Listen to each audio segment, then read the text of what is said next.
just past the tiny West Texas town Presidio, you'll find holding pens for horses headed to slaughterhouses in Mexico, where the meat is then shipped overseas.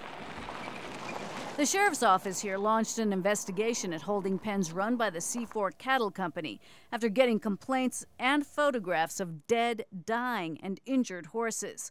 The horses stay in these holding pens until a meatpacking company takes them across the border. What I was able to see myself, or a few of the horses you can tell probably died in the positioning that they were in. Amber Taylor works for a horse rescue organization in Virginia. She traveled to Texas after hearing complaints about neglect and cruelty. She told us she saw some of the horses in these photos when she toured the C4 pens with the sheriff's deputy and the owner of the facility. The fight down here is ensuring that horses have adequate food and water and attention and care, and that they're not hurt or sick before they cross over. An employee of one of the companies that ships horses here also visited the pens to check on the horses. It's sick. Kyla Euler says she took these photos of the animals in the same pens and that the horses she saw did not have enough food or clean water. They'd have to chew it before they could swallow. It's disgusting.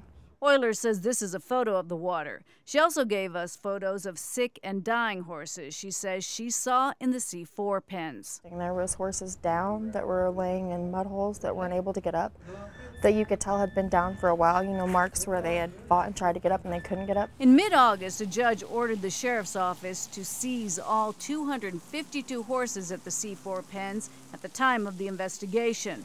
A different judge later rescinded that order.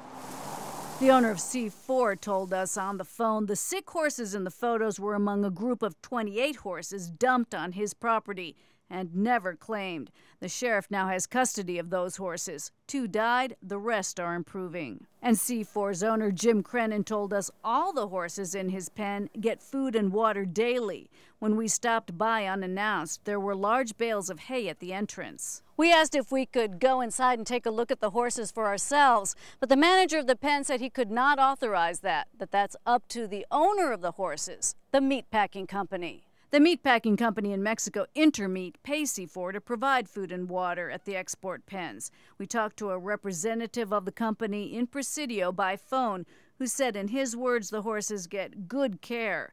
According to the pen's owner, Intermeat is responsible for any veterinary services, but the meat company's representative refused to discuss vet care. I just want the horses to be taken care of, and I want to be able to get the ones out of there that need help. The sheriff, who also has these photos, says for now the investigation remains open. He said some of the horses in Presidio were thin, but so far, he says, there's no evidence of neglect or cruelty at the C4 export pens.